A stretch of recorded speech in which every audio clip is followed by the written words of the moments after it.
यहाँ त्याग करेगा वो उस लोक में पाएगा, जो यहाँ दुख भोगेगा वो वहाँ सुख पाएगा, जो यहाँ राजा बनाएगा वो वहाँ राजा बनेगा। जो बात किया करते थे, और जैसा कि मैंने कहा कि मैं दाभोलकर साहब के बारे में ज़्यादा जानता था नहीं, और शुक्र अदा करता हूँ इस बात का कि जो लोग उनसे वाकिफ़ थे, जो उनके करीब थे, वो अपनी बातें कह सके। मैं ना सियासतदान हूँ, ना किसी पार्टी से मेरा कोई जुड़ाव है, मैं महज एक एक्टर हूँ, और एक्टर का काम होता है अपने जज्बात को लेखक के शब्दों के ज़रिए पेश करना। तो मैं भाषण देने के बजाय वही करूँगा जो एक एक्टर को करना चाहिए। मैं आप लोगों को एक छोटी सी कहानी सुनाऊंगा, श्री हरिशंकर पारसाई जी की लिखी हुई। ये कहानी डॉक्टर दाभोलकर की ज़िंदगी से, जो बहुत ही वेरिड थी और हज़ारों काम उन्होंने अपनी ज़िंदगी में किए, उससे कोई डायरेक्ट कनेक्शन नहीं है। कनेक्शन अगर है तो उस संस्था से है और उस शासन से है जो इजाज़त देती है कि उसके दो हरकारे ये बहादुरी का काम करें कि एक अकेले शांत निहत्थे इंसान को गोली मारकर उसे ख़त्म करें और फिर भाग लें, और 10 साल गुजर जाएं कि वो खूनियों की पहचान अभी तक नहीं हो पाई। उस शासन के खिलाफ ये पारसाई जी का एक व्यंग है, जिसका उन्वान है, इसका शीर्षक है भेड़ और भेड़िए। एक बार एक वन के पशुओं को ऐसा लगा कि वे सभ्यता के उस स्तर पर पहुंच गए हैं जहां उन्हें एक अच्छी शासन व्यवस्था अपनानी चाहिए। शीघ्र ही एक समिति बनी, शीघ्र ही विधान बन गया, और शीघ्र ही एक पंचायत के निर्माण की घोषणा हो गई, जिसमें वन के तमाम पशुओं के द्वारा निर्वाचित प्रतिनिधि हों जो वन प्रदेश के लिए कानून बनाएं और शासन करें। पशु समाज में इस क्रांतिकारी परिवर्तन से हर्ष की लहर दौड़ गई कि सुख, समृद्धि और सुरक्षा का स्वर्ण युग अब आया, और अब आया। जिस वन प्रदेश में हमारी कहानी ने चरण धरे हैं, उसमें भेड़ें बहुत थीं। भेड़ें निहायत नेक, ईमानदार, कोमल, विनयी, दयालु, निर्दोष पशु जो घास को भी फूंक फूंक कर खाता है। भेड़ों ने सोचा कि अब हमारा भय दूर हो जाएगा, हम अपने प्रतिनिधियों से कानून बनवाएंगे कि सब जिए और जीने दें।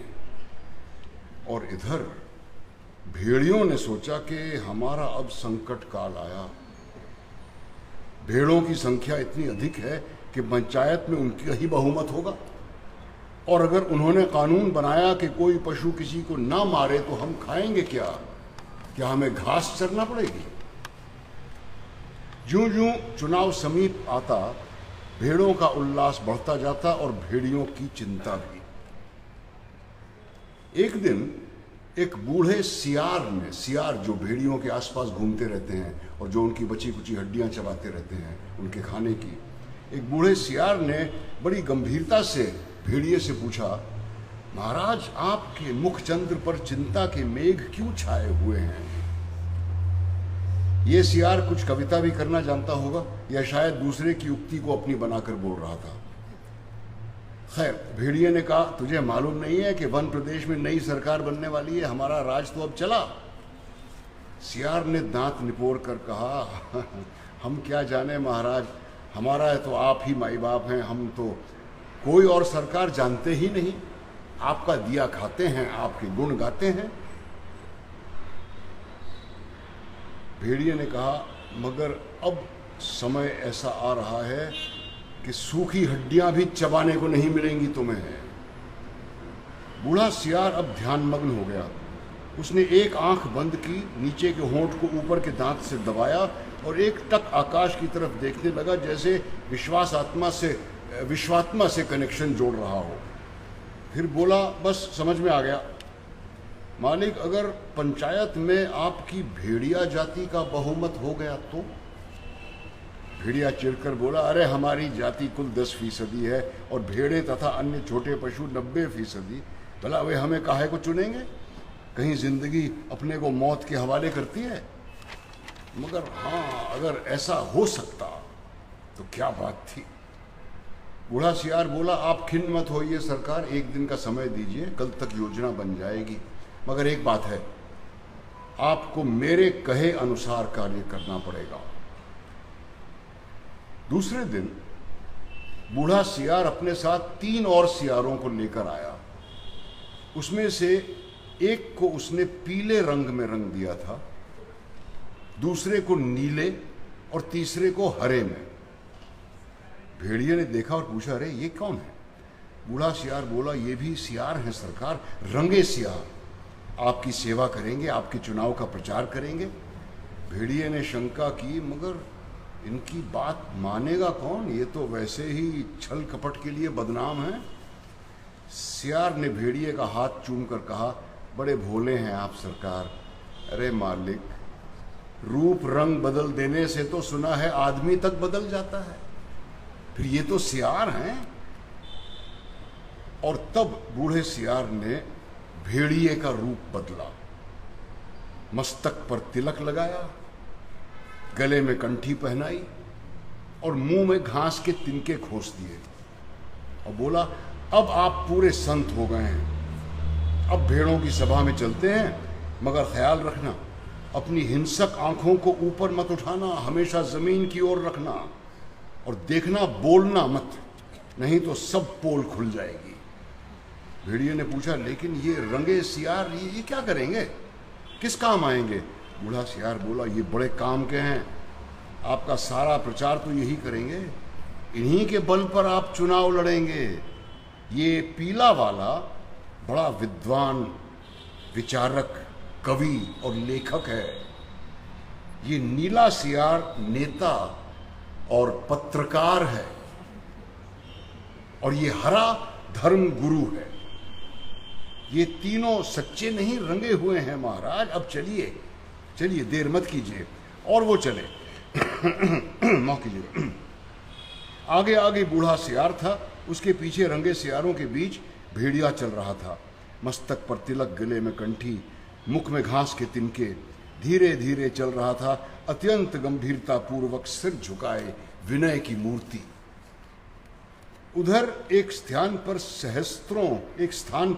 सहस्त्रों भेड़ें इकट्ठी हो गई थीं, उस संत के दर्शन के लिए जिसकी चर्चा बड़े सियार ने फैला रखी थी। चारों सियार भेड़िए की जय बोलते हुए आगे बढ़े। बूढ़े सियार ने एक बार जोर से संत भेड़िए की जय बोली। भेड़ों में पहले से ही यहां वहां बैठे सियारों ने भी जय जय ध्वनि की। भेड़ों ने देखा तो बोले, अरे ये भागो, ये तो भेड़िया है। तुरंत बूढ़े सियार ने उन्हें रोक कर कहा, भाइयों और बहनों, अब भय मत करो, भेड़िया राजा संत हो गए हैं, उन्होंने हिंसा बिल्कुल छोड़ दी है, उनका हृदय परिवर्तन हो गया है। वो आज 7 दिनों से घास खा रहे हैं, रात दिन भगवान के भजन और परोपकार में लगे रहते हैं। उन्होंने अपना जीवन मात्र की सेवा के लिए अर्पित कर दिया है। अब वो किसी का दिल नहीं दुखाएंगे, किसी को का रोम तक नहीं छुएंगे। भेड़ों से उन्हें विशेष प्रेम है।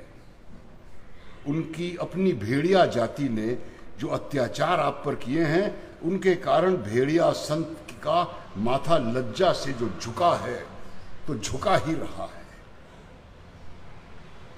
अब तो वो सर्वस्व त्याग चुके हैं, अब आप उनसे भय मत करें, उन्हें अपना भाई समझें। बोलो सब मिलकर संत भेड़िए जी की जय। भेड़िया जी अभी उसी तरह गर्दन नीचे झुकाए विनय की मूर्ति बने बैठा था। बीच में कभी कभी सामने की ओर इकट्ठी भेड़ों को देख लेता और टपकती राल को निगल जाता।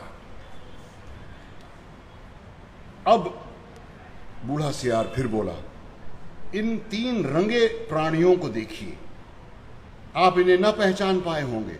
पहचाने भी कैसे? ये इस लोक के जीव तो हैं नहीं, ये तो स्वर्ग के देवता हैं जो हमें सदुपदेश देने के लिए पृथ्वी पर उतरे हैं।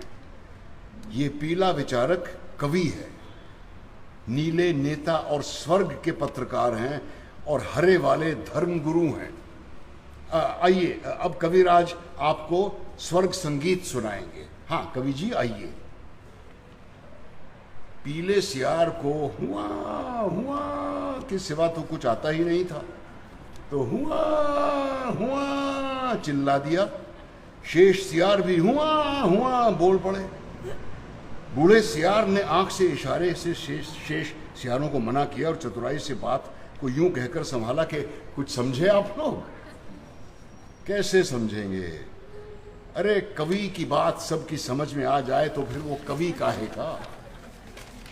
उनकी कविता में से शाश्वत के स्वर फूट रहे हैं। ये कह रहे हैं जैसे स्वर्ग में परमात्मा वैसे पृथ्वी पर भेड़िया। हे भेड़िया जी, हे महान, आप सर्वत्र व्याप्त हैं, सर्वशक्तिमान हैं। प्रातःकाल संध्या आपके मस्तक पर तिलक करती है, सांझ को उषा आपका मुख चूमती है, और रात्रि को आपकी ही ज्योति लक्ष लक्ष खंड होकर आकाश में तारे बनकर चमकती है। ये भी शायद किसी और की ही कविता थी। हे विराट, आपके चरणों में इस शूद्र का प्रणाम है।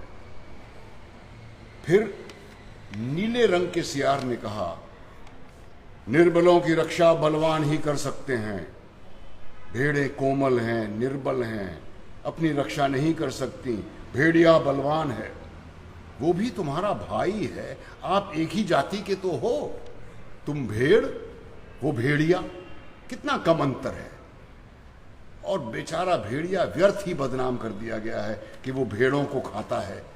यदि तुम पर कोई अन्याय करे तो ये भेड़िया डटकर लड़ेगा तुम्हारे हक के लिए। इसलिए अपनी हित रक्षा के लिए भेड़ियों को चुनकर पंचायत में भेजो। बोलो सब भेड़िए महाराज की जय। फिर हरे रंग के धर्मगुरु ने उपदेश दिया,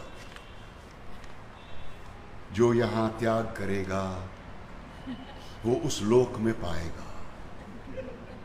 जो यहां दुख भोगेगा वो वहां सुख पाएगा। जो यहां राजा बनाएगा वो वहां राजा बनेगा। जो यहां वोट देगा उसे वहां वोट मिलेगा। इसलिए सब मिलकर भेड़िए को वोट दो। वे दानी है, परोपकारी हैं, संत हैं, मैं उनको प्रणाम करता हूं। ये एक भेड़िए की कथा ही नहीं है, ये सब भेड़ियों की कथा है। सब जगह इस प्रकार प्रचार हो गया और भेड़ों को विश्वास हो गया कि भेड़िए से बड़ा उनका कोई हित चिंतक और हित रक्षक नहीं है। और जब पंचायत का चुनाव हुआ तो भेड़ों ने अपनी हित रक्षा के लिए भेड़ियों को चुना, और पंचायत में भेड़ों के हितों की रक्षा के लिए भेड़िए प्रतिनिधि बनकर गए।